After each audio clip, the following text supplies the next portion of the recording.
In Atlanta, Georgia. 3 men arrested after counter-terrorism raids in Melbourne's north. The federal government stops flights to PNG as the COVID-19 outbreak there continues to grow. And a Japanese court rules the ban on same-sex marriage is unconstitutional. You're watching The World.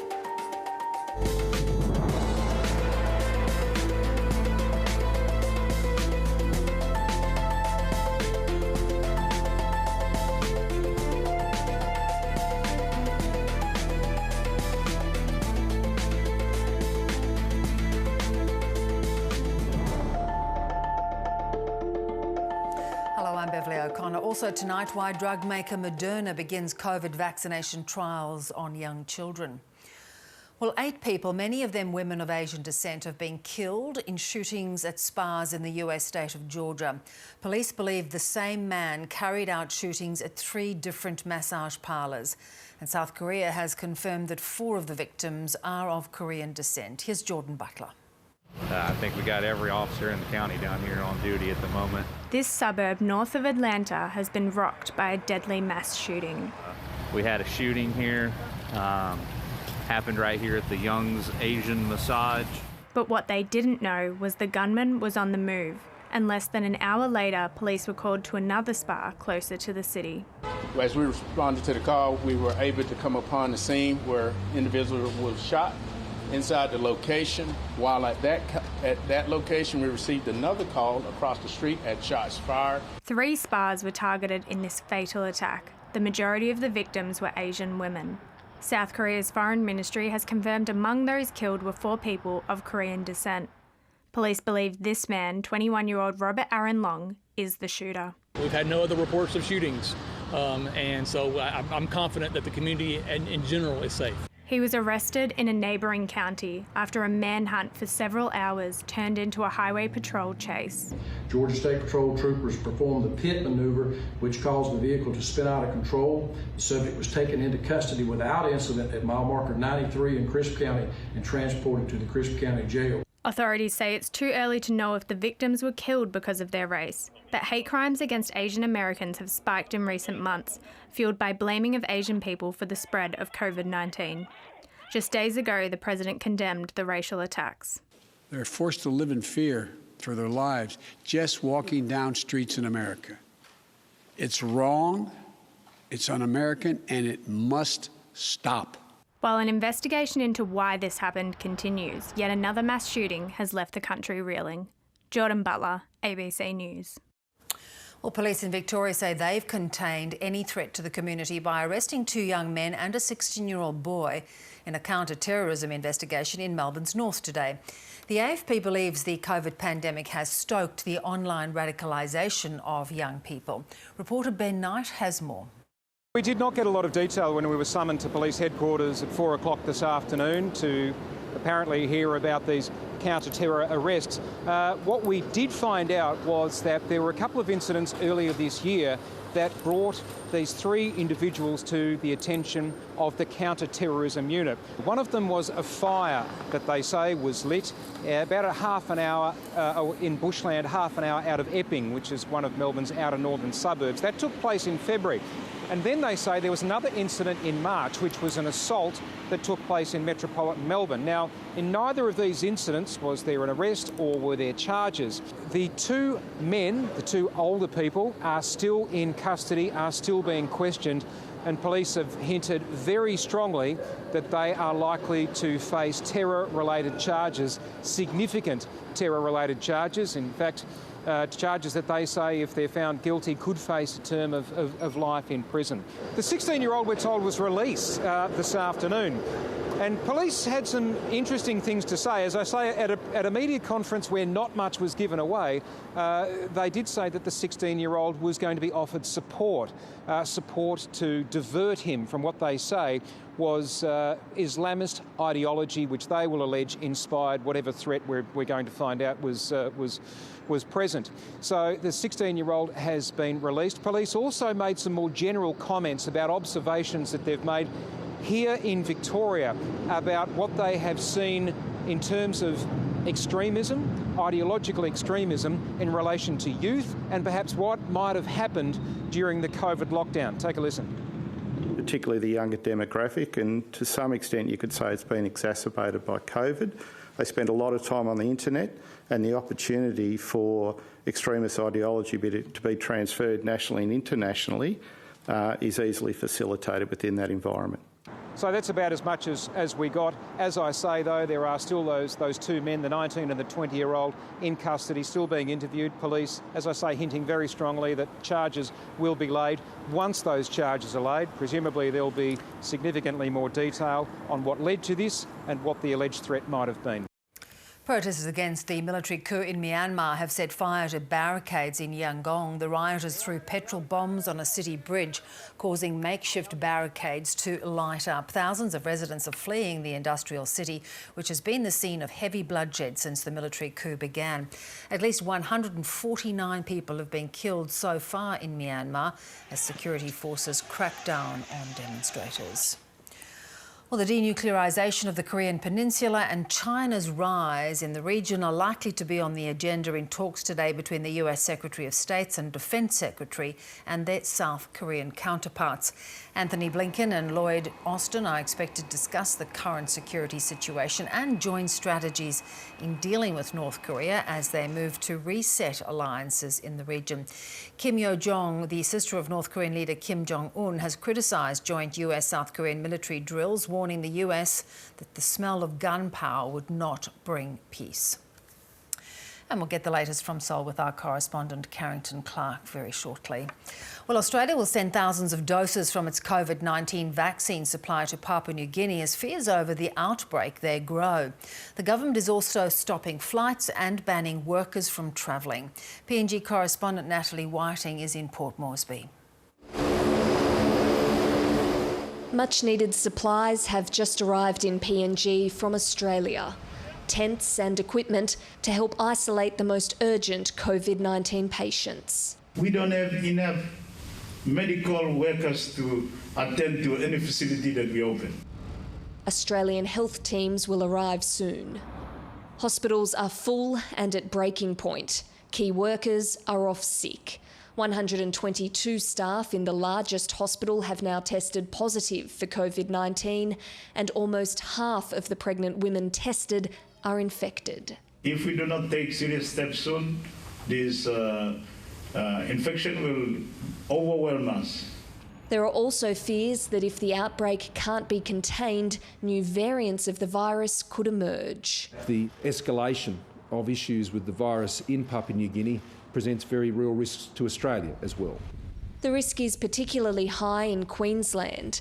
Islands like Saibai in the Torres Strait are only a short dinghy ride to PNG. We're rolling out the first range of AstraZeneca vaccines to these communities across the Torres Strait. So very lucky to be in that forward approach and hopefully bring protection to the communities and the people here who live within them. Australia will donate 8,000 of its COVID-19 vaccine supply to PNG next week and will ask the European Union to release another 1 million doses that it's already ordered. We've contracted them, we've paid for them, and we want to see those vaccines come here so we can support our nearest neighbour PNG deal with their urgent needs in our region. Flights between Port Moresby and Cairns have been suspended as concerns about transmission grow, and fly-in, fly-out workers have been stopped from travelling to and from the country. There are around 1,400 active cases in PNG, but the real figure is likely to be much higher and only going to get worse. An accurate death toll is not known. Authorities say the morgues are full. They believe COVID-19 could be a factor. Natalie Whiting, ABC News, Port Moresby. And we'll have more on the government's response to supporting Papua New Guinea a little later in the program. Well, health authorities are asking Australians to be patient as bookings open for the next phase of the national COVID-19 vaccine program. Today, the government launched an online system to show anyone eligible for stage 1B of the rollout how to make appointment. But many people are struggling to make a booking, as our medical reporter Sophie Scott explains. At GP clinics like this across the country, staff were swamped with patients wanting to book COVID-19 vaccine appointments. The receptionist getting slammed with multiple phone calls over and over, having to tell patients, disappointingly, that we just can't give them an appointment. Unfortunately, we're not taking... This practice in Adelaide has 3,000 eligible people on its books. But if we've only got 300 vaccines, then we have to ration those out. The government's website to book a jab went live today, but many people had trouble. These booking systems are being created and they seem to be adding to the complexity rather than helping it. There are problems at this very, very early point with exactly getting your appointment, and it's just because there's an overwhelming demand and not quite the supply yet in terms of vaccine. But already we are seeing widespread confusion and widespread frustration on the part of GPs and patients right across the country. The government is urging people to be patient. It's very important to understand not everybody will be able to be vaccinated on day one. More than 200,000 Australians have been vaccinated so far, but there are about 6 million people in the next phase. When GPs start COVID vaccinations next week, Eileen Briggs wants to be first in line. I don't want to get sick. The more vaccine around, the more people are injected and the disease is more under control. This practice has set up a dedicated space to give people the jab. We need to separate it from our normal daily, if you like, sick patients so that healthy patients can come to get their vaccine. Patients check in here, then head to a special waiting area. They'll go to a separate room for their shots. There's a lot of infrastructure, there's a lot of staff time, and I don't think the Commonwealth Government nor the state government have recognised the costs involved. Ultimately, more than 4,000 GP clinics will deliver the vaccinations. Many doctors hope these teething problems will be ironed out as more vaccine becomes available. Sophie Scott, ABC News. A district court in Japan has ruled that the country's failure to recognise same-sex marriage is unconstitutional. Today's landmark decision by the Sapporo court is being seen as a symbolic victory for LGBTQ activists. But many say there's still a long way to go to achieve marriage equality. Here's Yvonne Young. Japan is the only country in the G7 group of developed nations that does not allow same-sex marriage. Currently, its constitution defines marriage as one between both sexes. But a Sapporo court has ruled that not allowing same-sex couples to marry is unconstitutional. It's a major symbolic victory for LGBTQ activists. They say it has the potential to change their lives. Same-sex couples not only can't marry, but they can't inherit their partner's assets. They also have no parental rights over their partner's children. In this particular case, 6 plaintiffs were claiming 1 million yen compensation for being denied the same rights as heterosexual couples. The Sapporo District Court rejected the demand for damages, but found that not allowing them to marry was unconstitutional. Well, it sets an important precedent, being the first ruling on the legality of same-sex marriages. Similar cases are currently being heard in 4 other courts in Japan, but there are many challenges ahead. Even if all district courts declare same-sex unions constitutional, the legalisation of same-sex marriages is not guaranteed. And there's also the stigma attached to coming out as gay. Activists are hoping the latest ruling will help shift conservative attitudes towards homosexuality, which still remain in the country.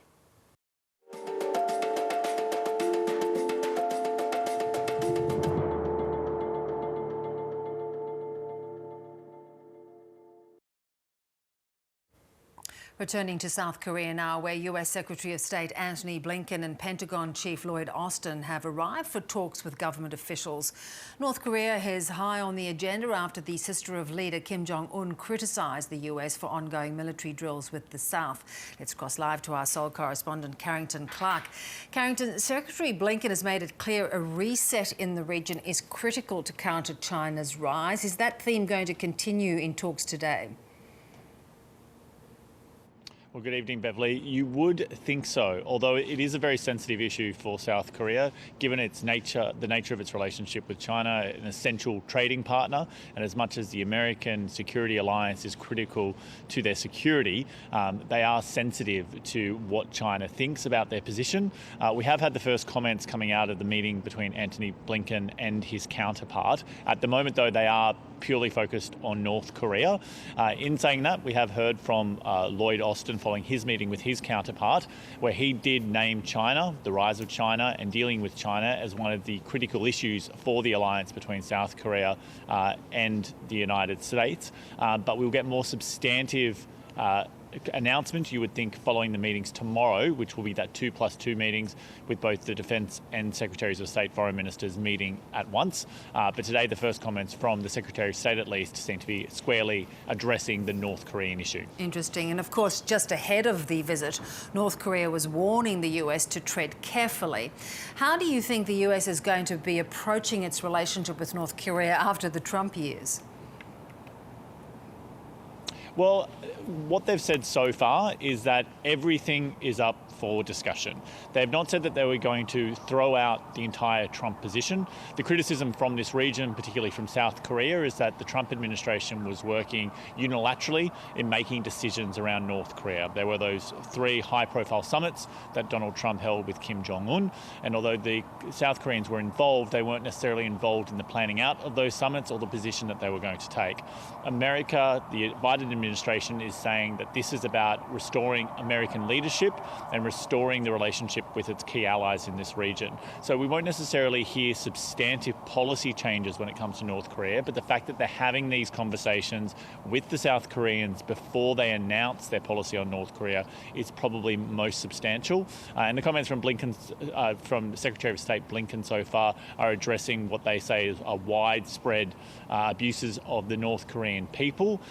So they're still taking a hard line on the North Korean issue.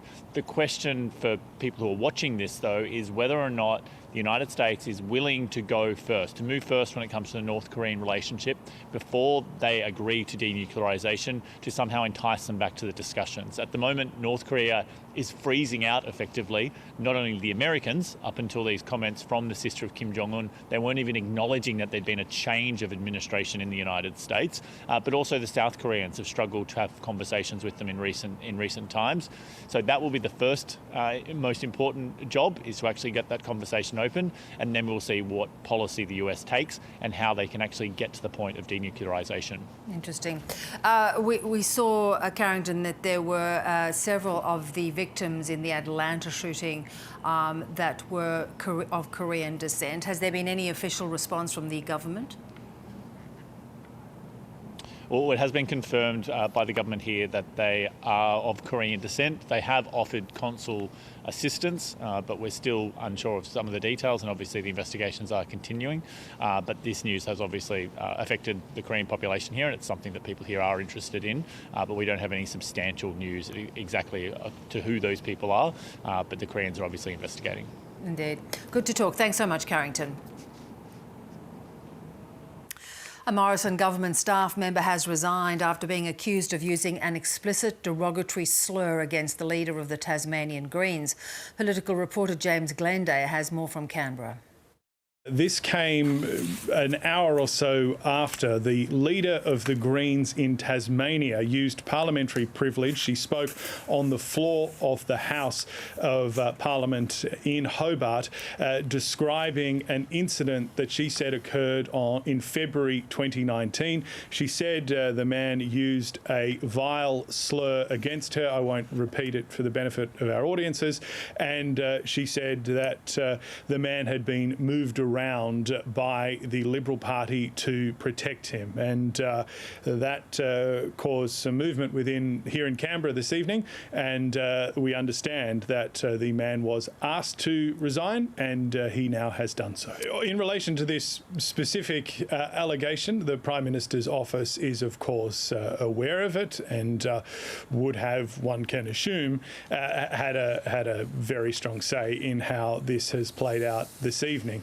In a broader sense, there are a number of people quite worried about where this is going. They're worried for the number of women who say that they've had unpleasant experiences with certain individuals, and they're also worried about what it means, all means politically, because there has been a very, very sustained period in recent weeks of pressure on this issue of the treatment of women in Canberra. It has to be said that, of course, this is not an issue just confined to the government. It is something that does cut across all parties in this place, and some would say all workplaces, but certainly the spotlight in particular, as you say, has been on the government in recent weeks and its response and the way it deals with these sorts of issues. And in this case, it has appeared to move relatively quickly. And of course, the treatment of women in politics is still in the spotlight after a government backbencher gave an emotional speech describing the harassment and sexist slurs that she'd endured. Outgoing Liberal MP Nicole Flint took aim at her opponents for failing to call out the bad behaviour, an accusation that Labor has rejected. Jane Norman's in Canberra. From the backbench, Nicole Flint has a clear perspective. Members take their seats. She's one of few women in Liberal ranks, but she's adamant that hers isn't the only party with a woman problem. Yesterday, the Leader of the Opposition decided to crawl down into the gutter and make this about politics. Allegations of sexual harassment and assault have brought the treatment of women into sharp focus. Claims this backbencher believes are being weaponised. I say to the Leader of the Opposition, I will not be lectured by you about the treatment of women in this place. Misogyny, sexism. Channeling that speech. I will not be lectured about sexism and misogyny by this man. I will not. Defending a marginal seat in the tightly fought 2019 campaign, Ms Flint was always going to be targeted. But increasingly, the tone became more sexist and aggressive. She endured one of the ugliest campaigns I've ever seen waged against not just a woman but anyone in this country. And at no point, she says, did her opponents call it out. Where were they when I was subjected to the horrendous sexist and misogynist abuse scrawled all over my campaign office? When Get Up, Labor and the union supporters chased, harassed and screamed at me. Nicole Flint was subject to very bad behaviour and that shouldn't have happened. Parliament's brutal month-long reckoning has many MPs wondering what kind of workplace they occupy, especially when it dictates laws for all other workplaces. Everyone agrees that women have a right to feel safe and that the culture here needs to change. The question is whether the momentum will last and whether there's enough goodwill on both sides of politics to ensure it happens. This can't be about politics anymore.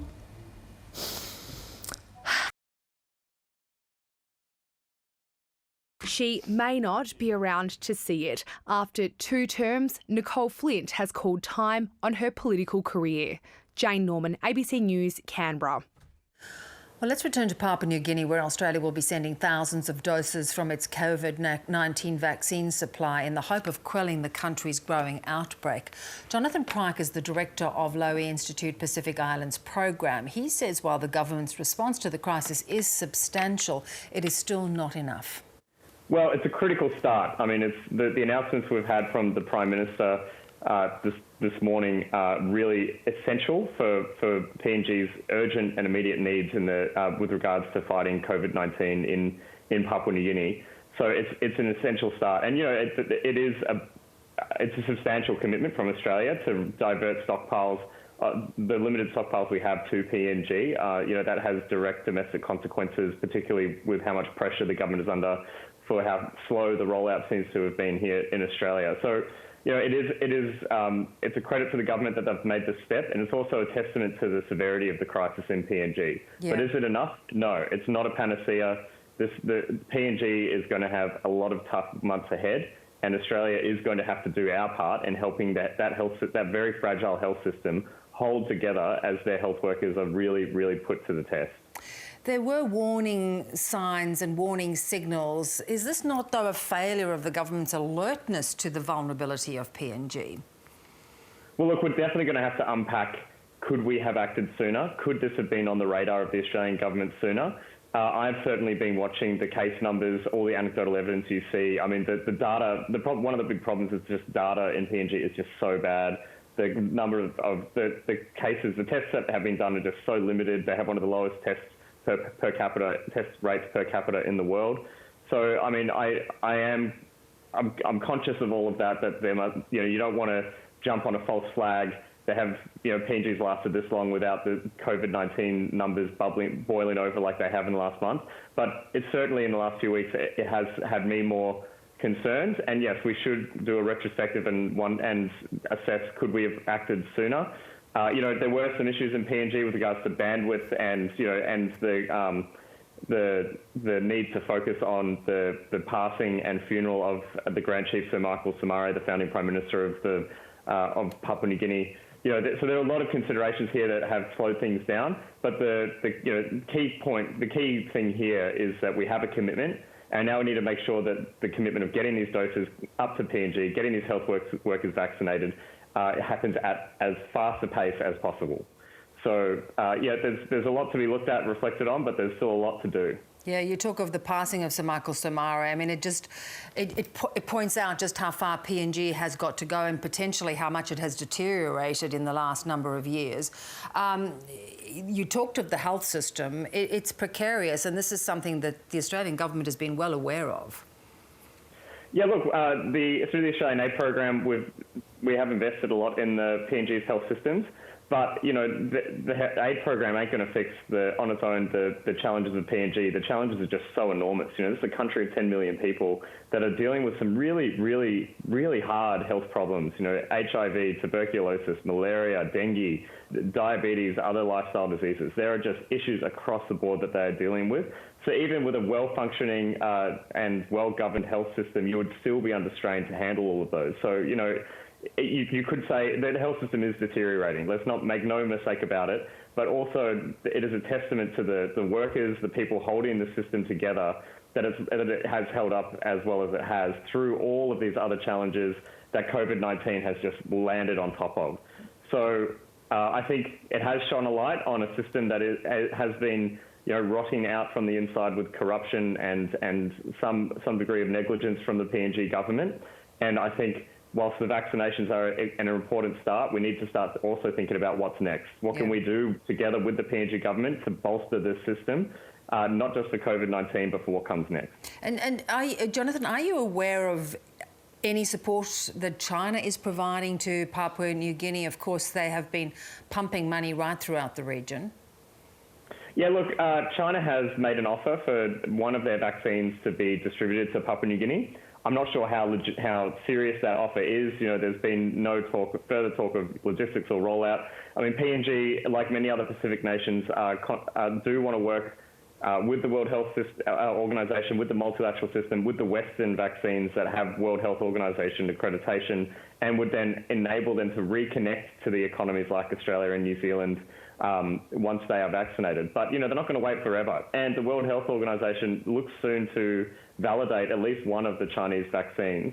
So I do think we are going to find this year it's going to become more of a battleground, this vaccine diplomacy, and it's going to become a race. We could not morally stand between a Pacific nation and a World Health Organization certified vaccine wherever it's coming from.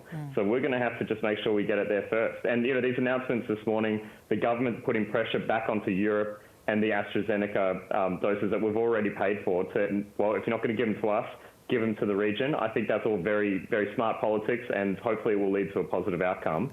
I think the government is aware of just, it's not just our national interest, it's not just the health of the Pacific, there's broader geopolitical elements to this as well. Yes, and that's such a good point. What are those broader ramifications, and what is the threat of this crisis to the region?